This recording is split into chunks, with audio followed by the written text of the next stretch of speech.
সুপ্রিয় দর্শক, আসসালামু আলাইকুম। পূর্ণাঙ্গ গেজেট প্রকাশ ও 4টি সুখবর দিলেন তারেক রহমান। কর্মচারীদের জন্য 1:5 ও কর্মকর্তাদের জন্য 1:7 অনুপাতে নবম পে স্কেল। আমির খসরু এই বিষয়ে যা বললেন, বিস্তারিত আলোচনা করার শুরুতে অবশ্যই চ্যানেলটি সাবস্ক্রাইব করুন। পূর্ণাঙ্গ গেজেট প্রকাশ করার লক্ষ্যে 2 ভাগে ভাগ করে নবম জাতীয় বেতন স্কেল কার্যকর ঘোষণা করলেন তারেক রহমান। প্রধানমন্ত্রী তারেক রহমান বলেন, কর্মচারীদের জন্য 1:5 অনুপাত নির্ধারণ ও কর্মকর্তাদের জন্য 1:7 অনুপাতে নবম জাতীয় বেতন স্কেল বাস্তবায়ন ঘোষণা সহ বিশেষ কয়েকটি সিদ্ধান্ত নেওয়া হয়েছে। কমিশনের চেয়ারম্যান জাকির আহমেদ খানের সঙ্গে জরুরি বৈঠকের মাধ্যমে এই বিষয়গুলো উপস্থাপন করা হয়। এছাড়াও যারা নিম্ন গ্রেডের কর্মচারী আছেন তাদের জন্য আমির খসরুর তরফ থেকে ইতিবাচক বার্তা উঠে এসেছে। তিনি বলেন, জুনায়েদ সাকি ও ভিপি নূর সহ বিভিন্ন রাজনৈতিক ব্যক্তিবর্গের সঙ্গে বৈঠক হয়েছে। আমরা এই বৈঠকে সরাসরি উপস্থিত থাকায় চূড়ান্ত গেজেট প্রকাশের বিষয়গুলো নিয়ে নতুন সিদ্ধান্ত গ্রহণের পদক্ষেপ নেওয়া হয়েছে। সংশ্লিষ্ট কর্তৃপক্ষের একাধিক সূত্র বলেন, নবম জাতীয় বেতন স্কেল বাস্তবায়ন করা মোটেও সহজ কাজ নয়। যদিও সেটা সহজ পদ্ধতি অনুসরণ করে কার্যকর করা সম্ভব হতো, তাহলে অবশ্যই অন্তর্বর্তীকালীন সরকারের আমলে এটি চূড়ান্ত রূপরেখা গঠন করা হতো। যেহেতু সকলের মতামত অনুযায়ী মূল বেসিক সর্বনিম্ন 20,000 টাকা নির্ধারণ করা হচ্ছে, তাই সরকারি কর্মকর্তা ও কর্মচারীরা পাবেন পূর্ণাঙ্গ বেতন স্কেলের আওতায় মূল বেসিক সর্বনিম্ন 20,000 টাকা। তারেক রহমান বলেন, আমাদের সিদ্ধান্তগুলো দেশ সংস্কার ও সরকারি কাজে নতুন ভাবধারা সৃষ্টি করে। আমরা কোনোভাবেই সরকারি চাকরিজীবী ও দেশের অবনতি ঘটাবো না, কেননা দেশের উন্নয়ন ও সরকারি চাকরিজীবীদের উন্নয়ন একে অপরের পরিপূরক, যার ফলস্বরূপ সকলের মতামতকে নির্ভর করে আগামী বেতন স্কেলে বাস্তবমুখর করা হবে। যারা এখনও চ্যানেলটি সাবস্ক্রাইব করেনি তারা অবশ্যই সাবস্ক্রাইব করুন। যারা কর্মচারী আছেন তাদের জন্য থাকছে 1:5 অনুপাত ও কর্মকর্তাদের জন্য 1:7 অনুপাত।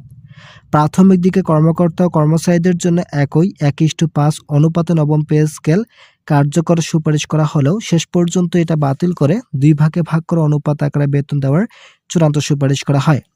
এটি হওয়ার অন্যতম কারণ হচ্ছে বৈষম্য নিরসন, কেননা একই নিয়ম অনুযায়ী এবং একই অনুপাতে বেতন বৃদ্ধি করা হলে কর্মকর্তা কর্মচারীদের মাঝে বৈষম্য থেকেই যাবে।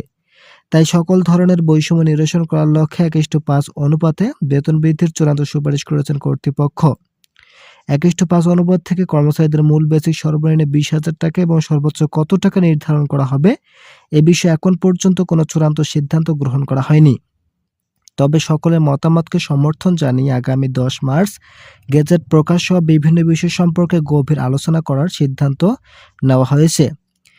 স্বরাষ্ট্রমন্ত্রী সালাউদ্দিন বলেন, আমরা সংসদ সদস্য হওয়ার আগেই সরকারি চাকরিজীবীদের জন্য বেতন বৃদ্ধির বিষয়গুলো নিয়ে কাজ করেছিলাম, কিন্তু নির্বাচিত সরকার না থাকায় চূড়ান্তভাবে গেজেট প্রকাশের সমর্থন জানানো সম্ভব হয়নি।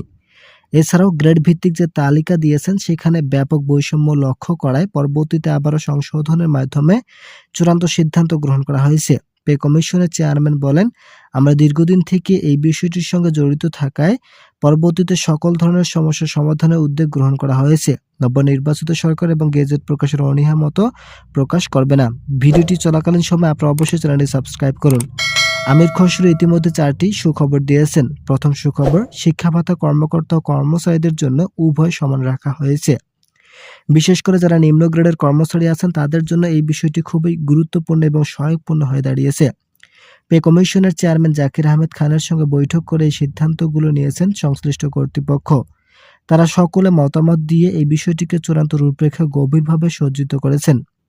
দ্বিতীয় সুখবর, তারেক রহমান ও আমির খসরুর প্রবল ইতিবাচক সিদ্ধান্তের ফলে চিকিৎসা ভাতা সর্বসাকুল্যে 3,500 টাকা নির্ধারণ ঘোষণা করা হয়েছে।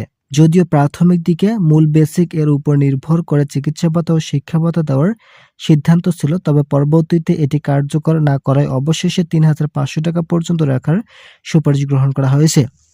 তৃতীয় সুখবর, উৎসব ভাতা মূল বেসিকের শতভাগ আকারে পেনশন সুবিধা থাকলেও শেষ পর্যন্ত মাত্র 75% হারে পেনশন সুবিধা বৃদ্ধির নতুন সিদ্ধান্ত গ্রহণ করা হয়েছে। সিদ্ধান্তগুলোকে সমর্থন জানিয়েছেন সংশ্লিষ্ট মহল ও বিভিন্ন অর্থনীতিবিদ সহ রাজনৈতিক ব্যক্তিবর্গ। চতুর্থ নম্বর সুখবর, উৎসব ভাতা শতভাগ পর্যন্ত বৃদ্ধি করা হলেও শেষ পর্যন্ত 200% পর্যন্ত বৃদ্ধির বিষয়ে গুঞ্জন উঠেছে, কিন্তু এটা কবে কার্যকর হবে এ বিষয়ে এখন পর্যন্ত কোনো চূড়ান্ত সিদ্ধান্ত গ্রহণ করা হয়নি। ভিডিওটি শেষ করার পূর্বে এখনও যারা আমাদের এই চ্যানেলের নতুন সদস্য আছেন তারা পরবর্তী আপডেট পেতে চ্যানেলটি সাবস্ক্রাইব করুন।